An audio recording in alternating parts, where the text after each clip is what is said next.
My son gave his mother-in-law a 60,000 Wars 60K BMW for Christmas. My gift? A piggy bank with $4 inside.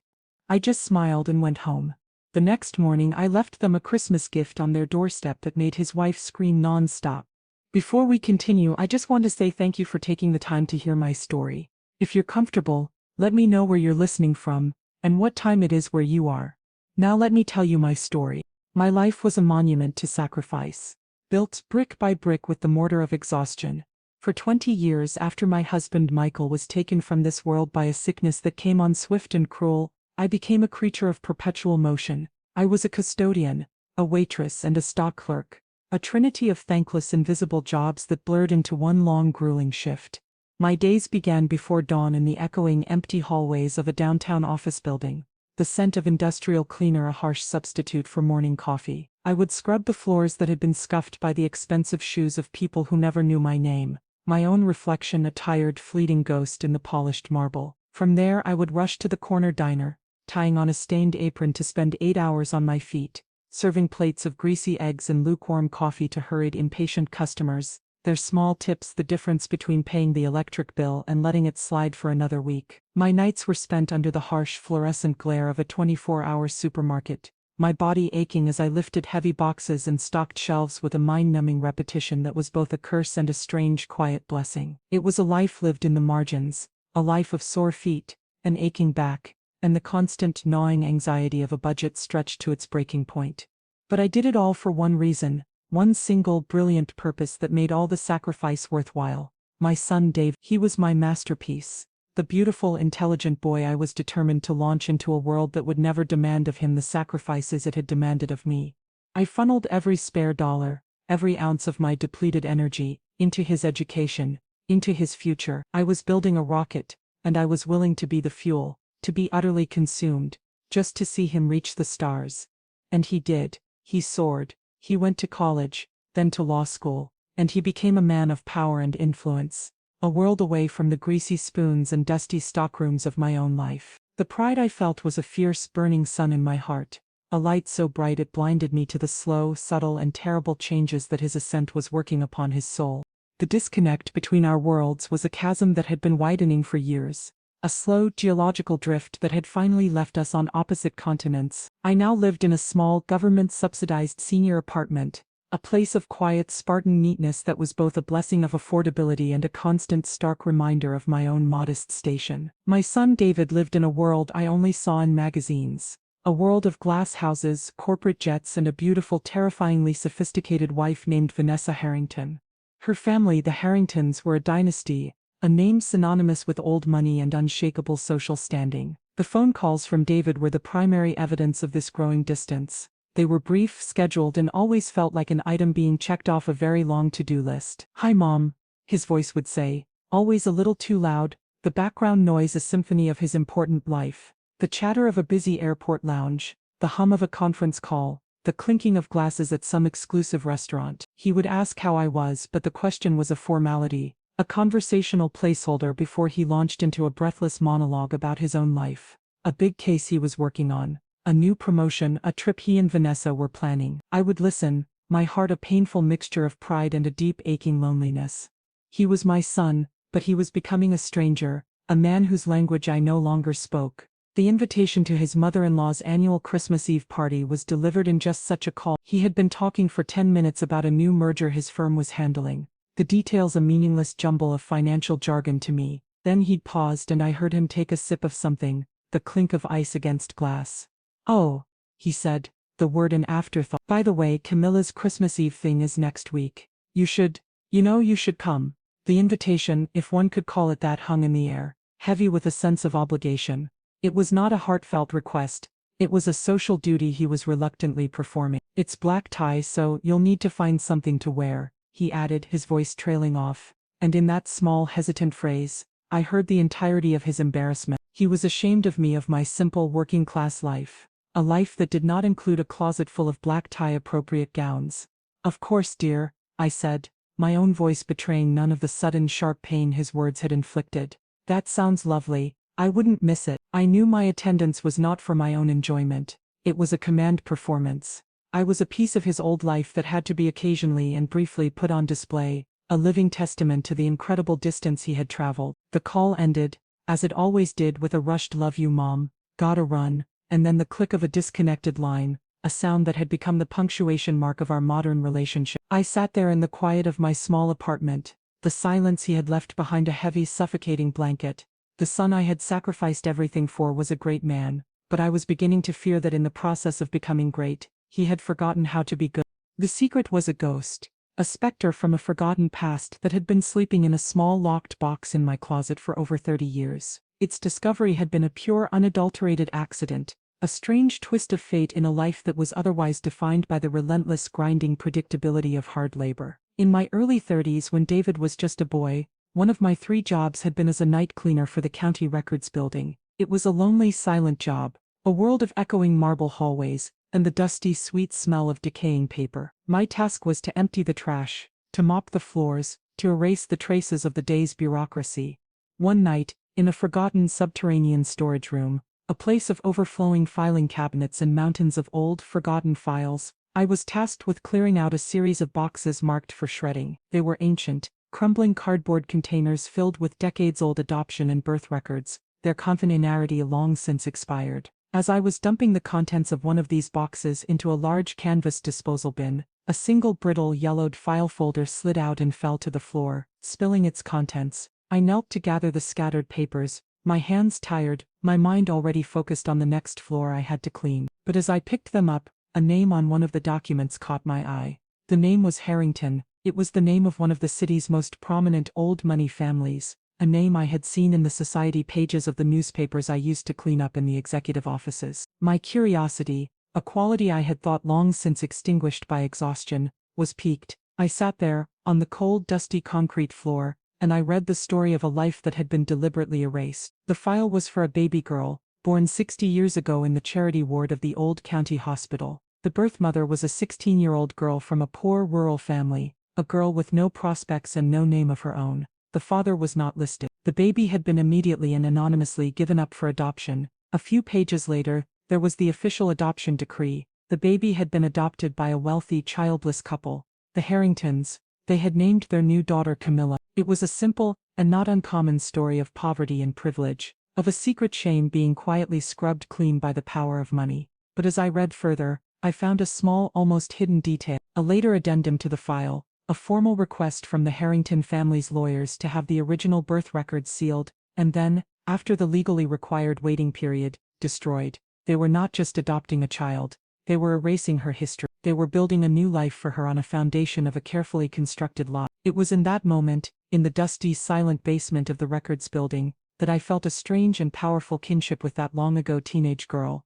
a kinship of invisibility of a life deemed unworthy of a public record. Out of a strange, unexplainable instinct, an act of silent witness, I did something I had never done before. I took a single small piece of the record, a yellowed newspaper clipping that had been tucked into the file, a small 2-inch article from an old society page, announcing the Harringtons' blessed arrival, and I slipped it into my pocket. The clipping was titled with the casual cruelty of the era, "Charity Baby Finds a Golden Cradle." I threw the rest of the file, the official documents, the legal decrees into the disposal bin with all the others. I had no plan, no malicious intent. I simply felt that some small piece of that girl's true story deserved to be saved from the shredder. For 30 years that small yellowed piece of paper had sat in a locked box in my closet, a forgotten ghost from a forgotten night. I had no idea that I had in that moment saved the single most powerful weapon I would ever possess. The perfunctory invitation to the Christmas Eve gala was followed, a week later, by a perfunctory visit. It was a Saturday afternoon, and the sharp, unwelcome ring of my apartment buzzer announced the arrival of my son and his wife. They rarely visited my home, and their presence in my small, humble living room was always a source of profound, unspoken tension. They looked like a pair of exotic, brightly colored birds that had accidentally flown into a sparrow's nest. David was dressed in expensive, tailored casual wear, and Vanessa was a vision of sleek, minimalist elegance, her designer handbag placed carefully on my worn armchair as if she were afraid it might catch a disease. Her eyes, as always, did a quick, dismissive sweep of my small apartment. Her lips curled into a faint, almost imperceptible sneer. She did not see the love and the memories that filled this small space. She saw only the evidence of a life of poverty, a life she was terrified of being associated with. "We just wanted to stop by and give you this in person," David said, his voice a little too loud, a little too cheerful. He handed me a thick cream-colored envelope, the Harrington family crest embossed in gold on the back.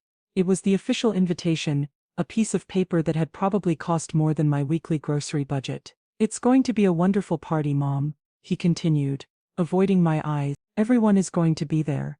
Vanessa chimed in, her voice a smooth, melodious purr that did nothing to hide the condescension beneath it.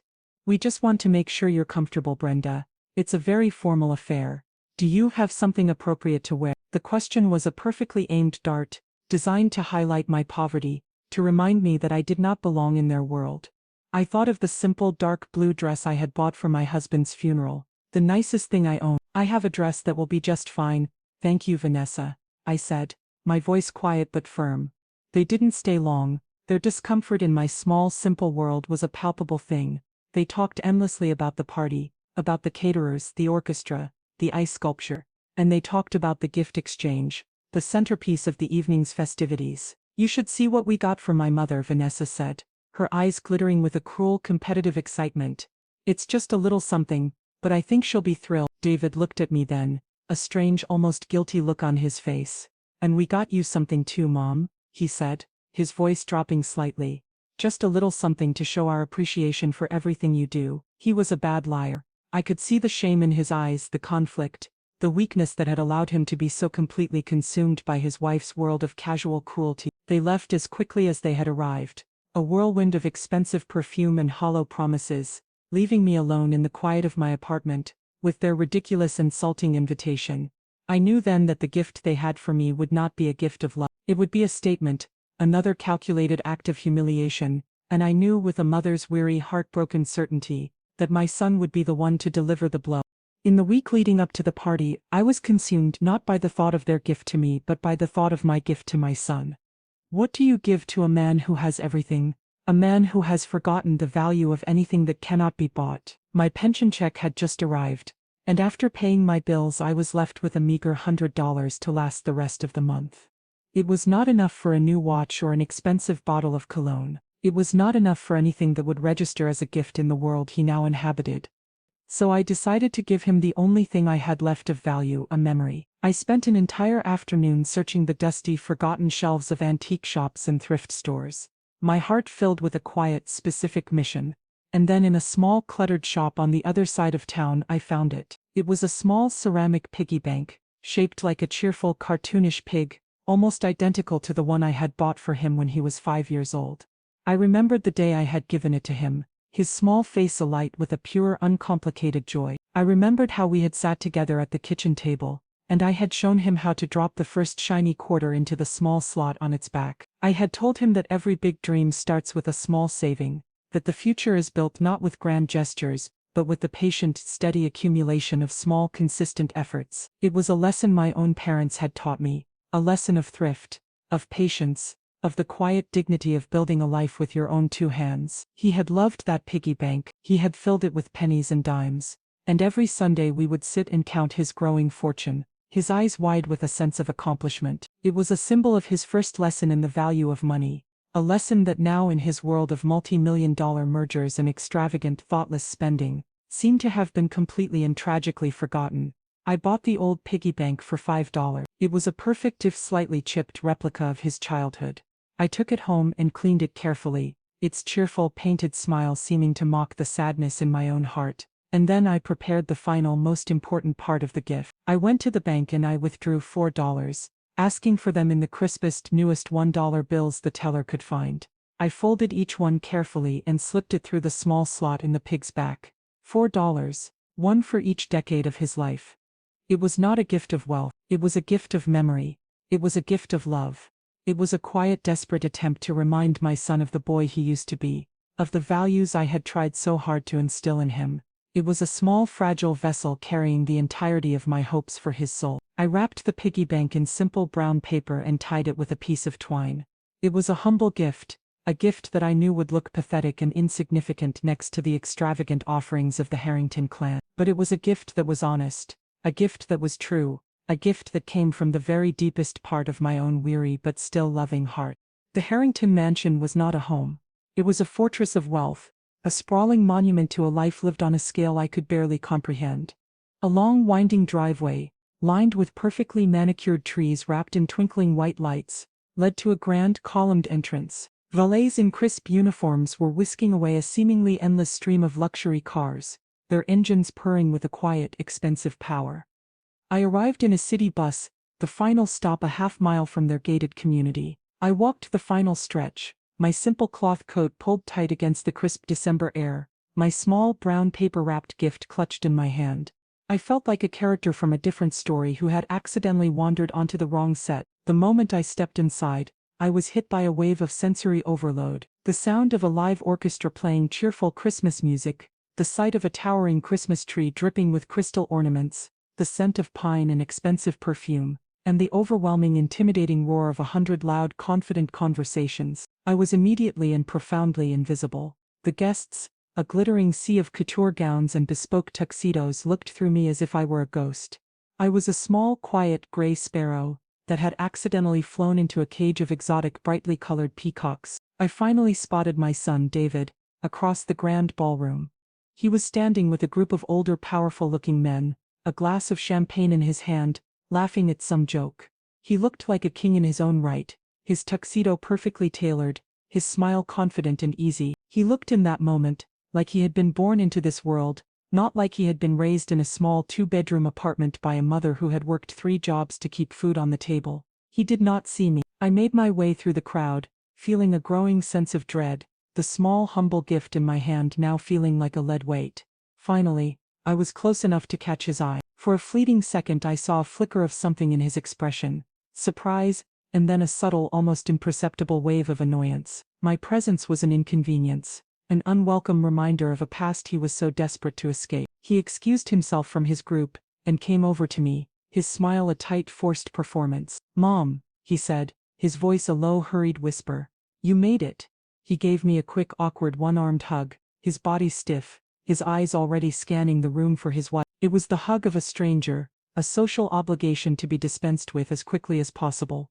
"Where's Vanessa?" he asked, his eyes finally landing on her, a vision in a shimmering backless emerald green dress, holding court with a group of equally glamorous women. We need to get ready for the gift exchange." He led me over to a small out-of-the-way corner, next to a large potted plant as if he were trying to hide me. "Just stay here, Mom," he said, his voice a mixture of apology and command. "We'll be starting in a few minutes." And then he was gone, disappearing back into the glittering, laughing crowd, leaving me alone in my corner, a forgotten ghost at my own son's magnificent feet. The gift exchange was the centerpiece of the evening, a carefully orchestrated piece of social theater designed to display the wealth and generosity of the Harrington clan. A large velvet-draped table was piled high with beautifully wrapped presents, a mountain of luxury goods from the most expensive stores in the city. Jonathan, Vanessa's father, acted as the master of ceremonies, his voice booming with a false jovial cheer. One by one, the guests were called up to receive their extravagant offerings: designer handbags, diamond earrings, expensive watches. It was a sickening, ostentatious display of a wealth so vast it had become meaningless. Finally, it was time for the family gifts. Vanessa's mother, Camilla, a woman who looked at me with an expression of polite, dismissive contempt, was the star of the show. With a grand, self-congratulatory speech about family and the spirit of giving, David took her by the hand and led her to the grand sweeping staircase. He gestured dramatically towards the front door. "For the woman who has given us so much," he declared, his voice ringing with a sincerity that was clearly reserved for his new family, "a small token of our love and appreciation." At his signal, the massive front doors swung open. There, in the sweeping circular driveway, sat a brand new, top-of-the-line pearl-white BMW, a giant ridiculous red bow tied around its hood. The crowd erupted in a chorus of gasps and applause. Camilla feigned a look of shocked, tearful surprise, though I could see in her eyes that she had been expecting nothing less. She hugged my son, a long, proprietary embrace, and then she turned to the crowd and took a bow, as if she were an actress accepting an award. The scene was so obscene, so grotesquely out of touch with the world, real hard-working people, that I felt a wave of profound, disorienting nausea. This was the man I had raised. This was the boy for whom I had sacrificed my youth, my health, my own small dream, and he had become this, a fawning sycophantic performer in a vulgar meaningless play. I wanted to disappear, I wanted to sink through the floor and vanish. But the play was not over, and the final act, I knew, was for me. After the applause for the car had finally died down, after Camilla had been sufficiently praised and celebrated, David turned his attention to me. He walked over to the gift table and picked up a small, carelessly wrapped box. It was my gift, the humble, brown paper-wrapped piggy bank, and it looked pathetic and absurd in his hand. He walked over to me, a strange, unreadable expression on his face. It was not kindness, it was not love, it was something colder, something hard. It was the look of a man about to perform a necessary if unpleasant execution. David stood before me, the small brown paper-wrapped box in his hand. A hush fell over the room.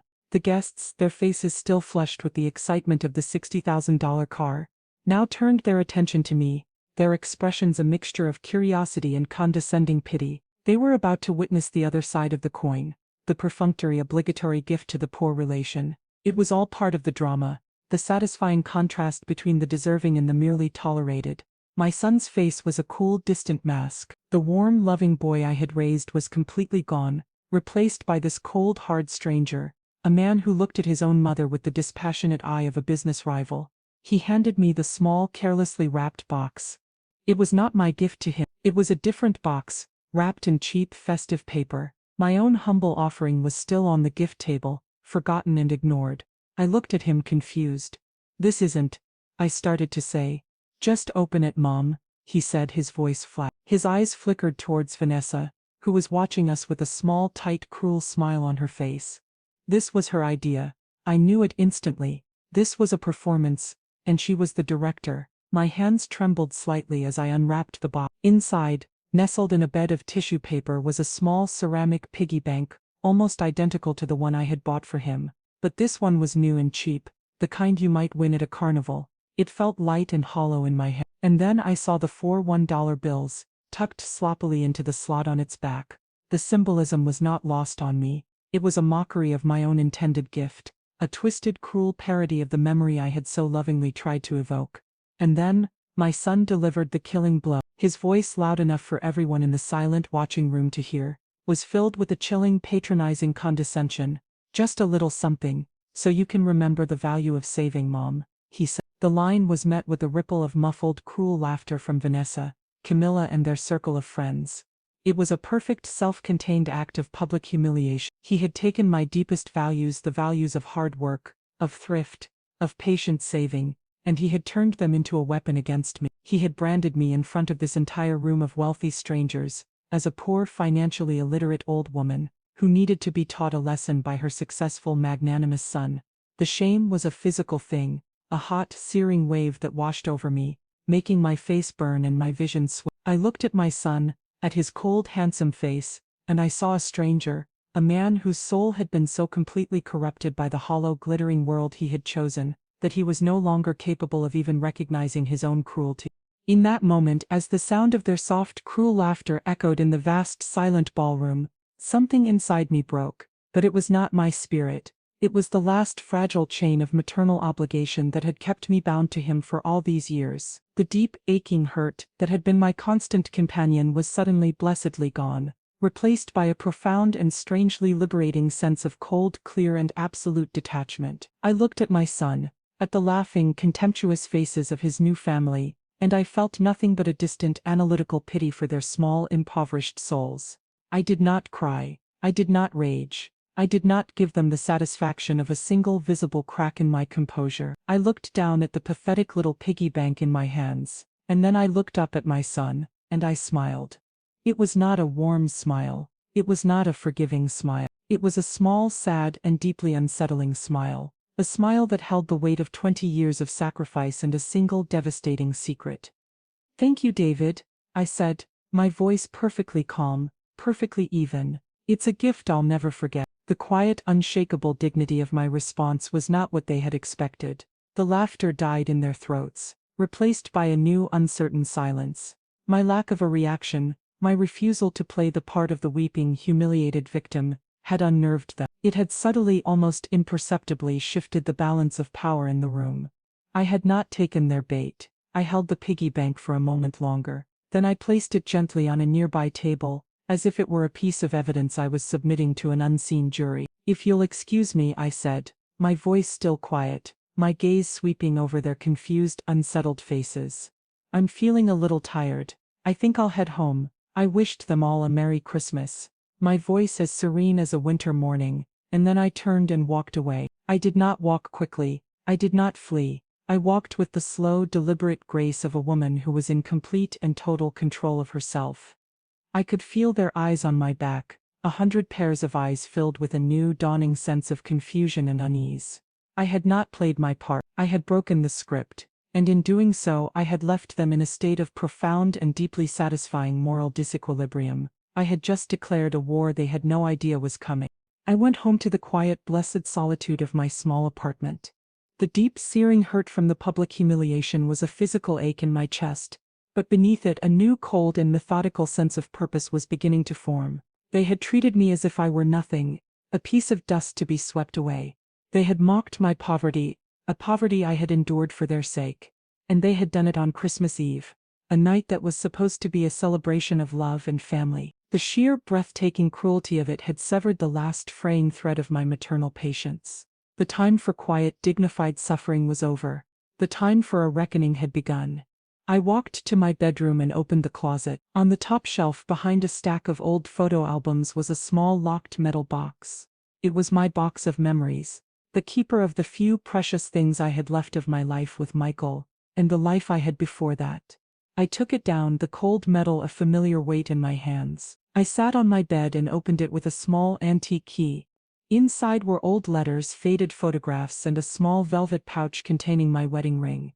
And at the very bottom, tucked away in a yellowed envelope, was the ghost that had been sleeping for 30 years. I took out the single, brittle piece of a 30-year-old adoption record, and the small, yellowed newspaper clipping that had been attached to it.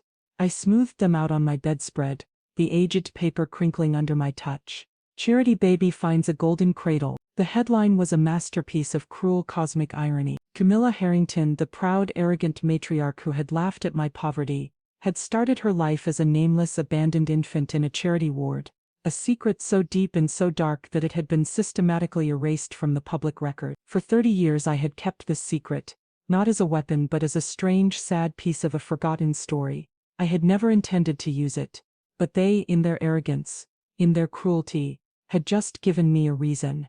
They had tried to humiliate me, to brand me as a charity case. They had no idea that the true charity case, the one whose entire life was built on a foundation of borrowed, unearned privilege, was the queen of their own glittering, fraudulent kingdom. My plan began to form, not as a hot-headed scheme for revenge, but as a cold, precise and surgical strike designed to dismantle their entire world of lies. I was not going to expose them to the tabloids. I was not going to cause a public scandal. My gift would be a private one, a secret delivered directly to the heart of their family, a piece of information so devastating that it would shatter their carefully constructed identities from the inside out. The next morning, on Christmas Day, while the rest of the city was waking up to the smell of cinnamon and the joyful sounds of children opening presents, I was preparing my own, very different, kind of Christmas gift. I went to a small, upscale gift shop in a neighboring town, a place that sold expensive, handmade paper and beautiful custom-made boxes. I chose the most elegant gift box they had, a large, heavy box covered in deep crimson velvet and tied with a thick, gold satin ribbon. It was a box that radiated wealth, importance and impeccable taste. It was a box that would fit in perfectly at the Harrington mansion. Inside, I did not place a diamond necklace or an expensive watch. I placed a single, simple, off-white envelope, and inside that envelope, I placed two things: the original, yellowed piece of the adoption record, and the newspaper clipping with its devastating headline. I did not include a letter of explanation. I did not include any angry, accusatory words of my own. The documents, I knew, would speak for themselves, and their silence would be more powerful than any scream. I then wrote out the gift tag, my handwriting a calm, elegant script. It did not say Merry Christmas. It did not say to David and Vanessa. It was addressed to one person, the one person for whom this gift was truly intended. The tag read, simply, "For Camilla. So you never forget where you came from." The words were a quiet, deadly echo of my son's own cruel comment to me the night before. He had tried to remind me of the value of saving. I was about to remind his mother-in-law of the value of truth. The gift was a time bomb, a perfectly wrapped, elegantly presented instrument of total and absolute destruction. Early on Christmas morning, before the sun had fully risen, I took a bus back to the Harringtons' exclusive gated community. The streets were quiet and empty, a serene picture-perfect Christmas card scene. I walked the half-mile from the bus stop to their gates, the elegant crimson gift box held carefully in my hands. The security guard, the same one from the night before, looked at me with a mixture of pity and confusion, but he let me through. I walked up the long, sweeping driveway of the Harrington mansion, the crisp morning air cold against my face. The house was quiet, its grand imposing facade still asleep. There were no signs of the raucous party from the night before, only a profound and strangely ominous silence. I walked up the grand stone steps to their oversized dark wood front door. I did not hesitate. I did not feel a flicker of doubt or remorse. I felt only the cold, calm certainty of a person who is delivering a long overdue and richly deserved consequence. I quietly placed the elegantly wrapped box directly in the center of their welcome mat, a perfect crimson square against the dark gray slate. I made sure the gold ribbon was perfectly tied, the gift tag facing up, its message clear and unavoidable. I rang the doorbell once, a single sharp chime that echoed in the silent morning air, and then I turned and walked away, my footsteps making no sound on the sweeping driveway. I disappeared back into the quiet tree-lined streets before anyone inside had even stirred. I had delivered my gift, I had planted the seed of truth, and I knew with an unshakable certainty that by the time I reached my own small quiet apartment, it would have already begun to bloom into a beautiful and terrible flower of chaos.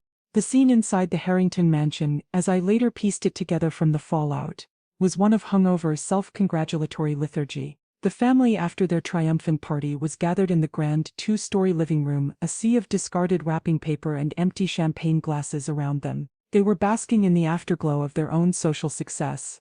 Camilla still talking about her new car, Vanessa still gloating about my public humiliation. It was Vanessa who, annoyed by the unexpected chime of the doorbell, finally went to the door. She opened it to find the beautifully wrapped crimson gift box. Her first reaction was one of confused annoyance. She assumed it was a forgotten present from a guest, a straggler from the night before. Someone must have left this, she announced, bringing the box inside, her curiosity piqued by its expensive appearance. She placed it in the center of the room and the family gathered around, their expressions a mixture of greed and anticipation. David, my son, was there, a silent, uncomfortable-looking participant in their morning ritual. Vanessa was the one who read the tag. For Camilla, she read aloud, a slight frown creasing her brow. So you never forget where you came from. There was a moment of confused silence. The message was strange, vaguely threatening, but its meaning was not yet clear. Camilla laughed, a brittle, dismissive sound. How sentimental, she said, clearly assuming it was some sort of nostalgic gift from an old friend. Well, let's see what it is. With a sense of theatrical importance, Camilla untied the gold satin ribbon and lifted the lid of the velvet box. Inside there was no jewelry, no expensive perfume. There was only the single, off-white, and very old-looking envelope. Her perfectly manicured fingers, trembling slightly now with a new, unidentifiable sense of dread, opened the flap. She pulled out the two pieces of aged, yellowed paper. She looked first at the small newspaper clipping, her eyes scanning the headline, and then she looked at the piece of the official adoption record, at her own name, at the name of the hospital's charity ward, at the name of the destitute 16-year-old girl who was her birth mother. The reaction was not immediate. It was a slow dawning and utterly catastrophic implosion. The color drained from her face, leaving behind a pale, waxy mask of pure, unadulterated horror. Her mouth opened, but no sound came out. Her eyes, wide with a terror that was 60 years in the making, were fixed on the piece of paper in her hand. "Mother," Vanessa asked, her voice sharp with annoyance. "What is it? What's wrong?" Camilla didn't answer. She simply stood there frozen, as the entire carefully constructed foundation of her life, her identity, her social standing, dissolved into dust. And then, Vanessa, her patience gone, snatched the papers from her mother's trembling hand. She read them. Her own scream, when it finally came, was a raw, ragged and unending sound of pure, disbelieving horror. A scream that shattered the quiet of their perfect Christmas morning and signaled the absolute and total end of their world. The scream was the sound of a dynasty imploding. The immediate fallout was a chaotic, ugly storm of accusation and denial. Camilla Harrington, the proud, untouchable matriarch, collapsed, Not into a graceful swoon but into a heap of hysterical weeping sobs. Her life's great secret, the one upon which her entire identity had been built, was out. Her story of old money, of an unbroken line of powerful respectable ancestors, was a complete and total lie. She was not a Harrington by birth, she was a Harrington by purchase. She was the charity baby, a fact that was now known by her daughter, the one person in the world whose opinion mattered most to her. Vanessa's reaction was not one of sympathy for her mother's pain, but of pure narcissistic rage. She was screaming not at the past but at the present. Her own identity, her own sense of superiority, was derived entirely from her mother's fraudulent one. To be the daughter of an heiress was her entire personality. To be the daughter of a woman who had been abandoned in a charity ward was an unthinkable soul-destroying demotion. She turned on her mother with a viciousness that was terrifying to behold, her words a torrent of cruel, ugly accusations. "You lied to me," she shrieked, her face a twisted mask of fury. "My entire life has been a lie. You let me look down on people like her," she spat, gesturing wildly as if I were there in the room with them. "And you were one of them all along." My son David was caught in the crossfire of this nuclear explosion. He stood there stunned into silence as the family he had so desperately tried to join, the family for whom he had sacrificed his own mother, revealed their true, ugly and pathetic nature. He watched as the woman he loved, the woman he saw as a paragon of class and sophistication, devolved into a screaming, hysterical shrew. He watched as the proud, powerful matriarch he so admired was reduced to a weeping, broken old woman. He saw, in that moment, the profound and rotten hollowness at the core of their glittering world. The beautiful, perfect facade had been ripped away, and what lay beneath was nothing but a foundation of lies, shame and a deep, gnawing insecurity. The shame in his own heart, the shame for his own cruelty, for his own blindness, was a slow, crushing wave. He had traded his own mother's unconditional, sacrificial love for this pathetic, fraudulent performance. The cost of his ambition, the true price of his admission into their world, was laid bare, and it was a price that was, he now knew, far, far too high. The epilogue to this story is not one of vengeance but of consequences.